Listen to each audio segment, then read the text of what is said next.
गुरुदेव द्वारा कहा हुआ निष्काम कर्म पर जो जोर देते थे, वो कर्म संसार से में रह के जो बिल्कुल प्रयास से भी बहुत मुश्किल से होगा, वह आश्रम की सेवा करके किस तरह से अनंत गुना फल देने वाला होगा और किस तरह से हमारे बंधन को काटने वाला होगा, ये हम लोगों को जीवन में रह के उन आश्रम जीवन में प्रेम और श्रद्धा पूर्वक वहाँ जो सेवा की गई उसका फल देखा।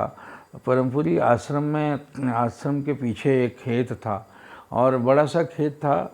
उसमें आधे खेत को आश्रम के एक भक्त थे और वो बड़े निकट के थे आश्रम को, उनको दे दिया गया था। उसमें आलू लगाया गया और वहाँ उसमें उन्होंने आलू जिस दिन लगाया उसी दिन आश्रम का भी आलू लगा और बीज भी साथ ही आया था, उसी में से आधा उनको दे दिया गया।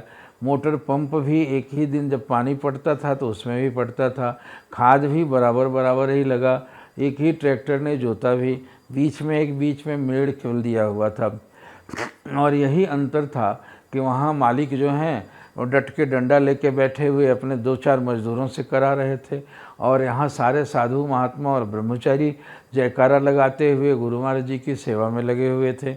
और सब मिल के 10-20 जो आश्रम के लोग थे, हम लोगों का स्वभाव होता था कि एक भी जो लगता था तो उनको लग जाए, वो सभी लग जाएं, सब लग जाते थे इकट्ठे, आपस का प्रेम ही ऐसा था। तो यहाँ सब लोग लगे हुए थे और आलू मतलब बढ़ता गया और समय पर जब उखाड़ने का समय आया, जबकि सब बराबर हुआ था, जितने बार पटाया गया था साथ साथ, बीज भी एक ही किस्म का था, खाद भी या पानी भी जितना बार दिया गया, लेकिन उपज में 4 गुना अंतर हुआ।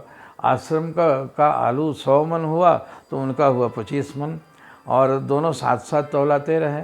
अब ये बात उनकी समझ में तो नहीं, गुरु महाराज जी को बताया गया। महाराज कहने लगे देख लो, तुम्हारे पास जो तुम्हारे में आलू लग रहा था उसमें तुम्हारा एक एक संकल्प ये था कि हम 3 भाई हैं और तीनों में 8-8 मन बांट लेंगे हम लोग, और 3 से 5 किलो भी तुम दूसरे को तो नहीं दोगे। और हमारे यहाँ 100 मन हुआ तो यहाँ काम करने वाले ये तो नहीं सोचते थे कि हमारा कोई बाल बच्चा खाएगा, ये लोग ये सोचते थे कि महाराज जी के भंडारे में इस बार खरीदना नहीं पड़ेगा, 10-20 हज़ार लोग भी आएंगे तो वो खा लेंगे। इतने में इनको केवल गुरु महाराज जी याद आते थे। परमार्थ भी याद आता था कि जितने लोग सत्संगी यहाँ आएंगे वो सबका आलू हो जाएगा। तुम्हें अपने 3 बेटे याद आए थे। तो कुदरत के यहाँ चूँकि इनका कुल करना निष्काम था, ये फल को अर्पित किए हुए थे। जो अधिक होता या कम होता तो न शोक होता, न ज़्यादा होने का इनको हर्ष था और तुम्हारे हर्ष शोक से तुम जुड़े हुए थे। कम हो जाता तो तुम्हारा मन से कुड़ जाता कि आज इस बार कुछ नहीं हुआ। अधिक होता तो तुम 3 ही बेटों को न देते, 3 से चौथे को तो नहीं, किसी को 5 किलो भी देते उसमें। तो ये कुदरत का न्याय था कि ये चूँकि परमात्मा की व्यवस्था है, हमारे 5,000 10,000 लोग आएंगे, उनको सब्जी कैसे पूरी होगी, और उसी परमात्मा ने तुम्हारे 3 बेटों के लिए किए। संकल्प का ही केवल अंतर है और कुछ प्रत्यक्ष नहीं दिखाई पड़ता। बाहर से खेत की मिट्टी भी एक, सब कुछ एक होते हुए भी वो 4 गुने का अंतर कैसे हो गया? तो वह इसलिए हुआ कि ये निष्काम था और वो सकाम था, वो इच्छा से प्रेरित होकर था। अब इस प्रकार लोगों को समझाते थे कि देखो, तुम्हें दिखता है कि आश्रम का काम भी, ये लोग भी खेती करते हैं, ये लोग भी आलू उपजाते हैं, ये लोग भी सब कुछ करते हैं, कुदाल चलाते हैं, महात्मा लोग भी, और हम भी करते हैं। तुमको तो लगता है कि मेरे ही जैसा करते होंगे, लेकिन उनके करने का फल, उनके अंतःकरण की शुद्धि हुई। जितना भी श्रम किया उनको सकामता यानी का फल तो उनके चित्त पर पड़ा ही नहीं, क्योंकि सकाम नहीं था, उनका परमार्थ के लिए था, वो समूह के लिए था, व्यक्ति के लिए नहीं था, वो समष्टि के लिए था। इसलिए इस प्रकार वे बताया करते थे कि देखो, यहाँ की निष्काम सेवा जो कुछ भी करते हो, किसी महापुरुष का दृष्टांत देते थे जिस मुक्ति के लिए बहुत पापड़ लोगों को बेलने पड़ते हैं, यहाँ हंसाते, खिलाते, पिलाते और इस तरह से बीच में मुक्ति की स्थिति तुम्हारी बन जाएगी कि तुमको पता भी नहीं चलेगा कि कैसे बन गए हम।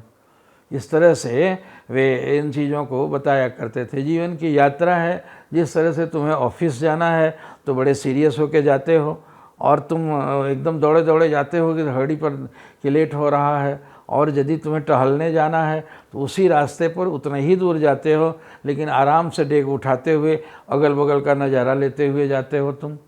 तो कर्म के विधि में, कर्म के संकल्प में, कर्म के उस रिजल्ट के प्रति भावना के अंतर होने से इतने का अंतर हो जाता है। इसी तरह से दुनिया के काम स्वरूपतः एक जैसे दिखाई पड़ने पर भी आश्रम का काम बंधन काटने वाला होता है, और वहाँ जाने अनजाने भी उसका बंधन जरूर पड़ जाता है।